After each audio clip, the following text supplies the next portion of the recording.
Sorry. I don't know if you've ever gone to a place where you have ordered a Coke and they've asked you what kind. Um, and it's confused you because you really actually wanted a Coke, but that's what they call soda.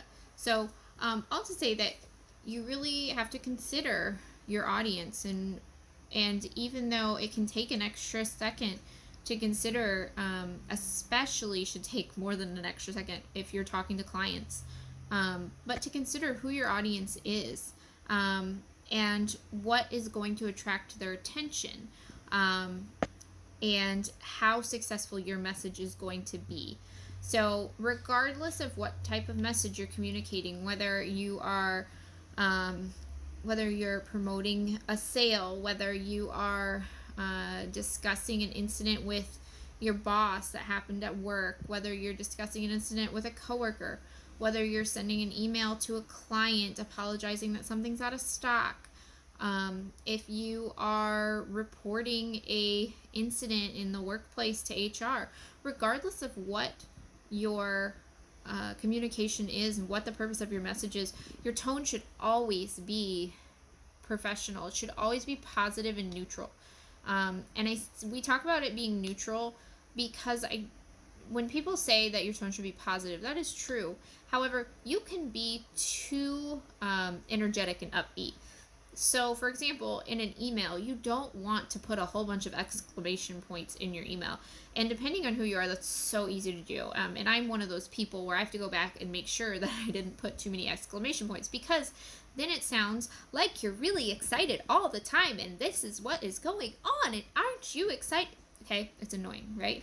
So, you don't want that. The same reason you don't want to send somebody something in all caps, because they're going to wonder why you're yelling at them. The same reason you don't want to send red letters, because it comes across as aggressive. These are all things to consider when you're writing a business letter, report, email, memo, etc., whatever it is.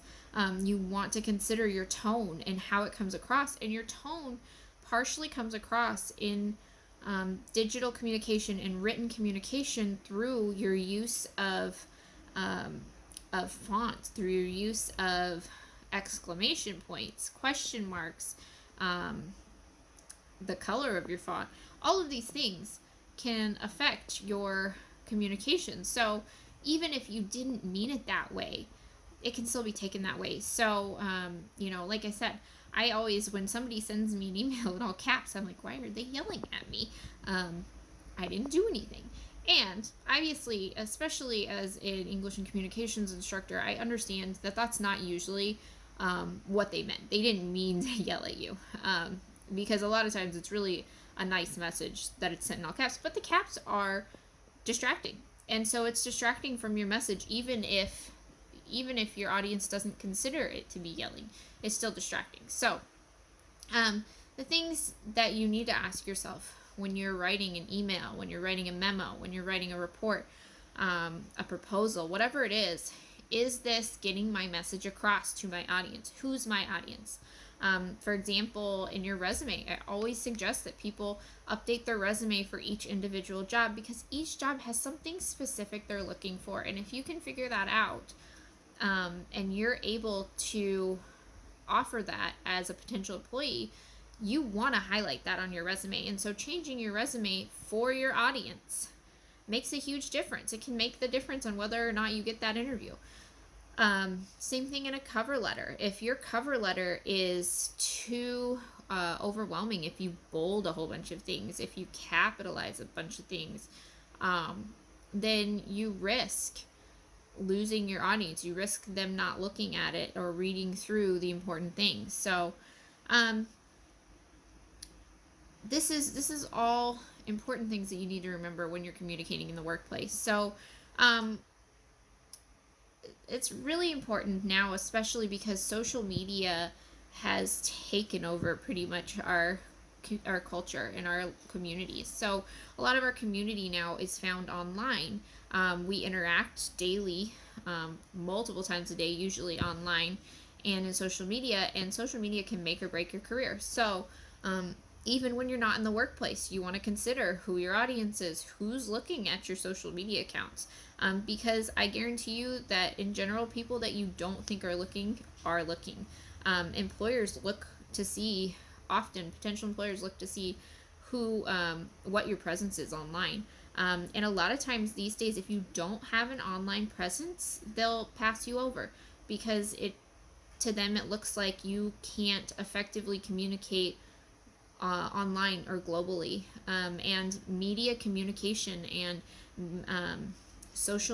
being social media savvy are listed as some of the important competencies that potential employers are looking for these days. And being that we're in a pandemic, this is significantly the last, how many months? Feels like 20 years. How many months have we been in a pandemic? The last 5 months we've been in this pandemic. Even then, global communication has changed significantly. So this is something that's not going to go away. In fact, online jobs and online presence is really becoming important.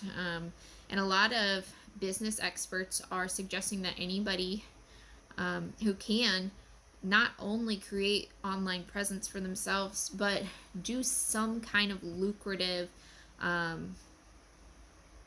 business opportunity online. It doesn't have to be your, not an entire full-time job, but something online, whether it's doing your own YouTube video or channel or, building up your social media, getting a part-time job online, taking online service, whatever it is, something that you can build some kind of passive income and online presence for yourself because of how important our online communities are becoming, especially in the business world. So, but again, the online, this is something that potential employers are looking for. So if you're thinking you'll have, you want in the future to move to a different employer, you're going to want to consider what they're looking for, what they're going to be looking for in the next couple of years, how fast our culture changes. So being a expert communicator, both in person and online, is incredibly important. And written communication is a big part of this. They want to see that you can communicate well, not just in person, but that you can communicate, you can build a basic sentence, you can structure a basic paragraph, you can communicate a message effectively, you can adjust to the cultural context of your audience. These are things to think about. So next we're going to move on to active reading and active listening.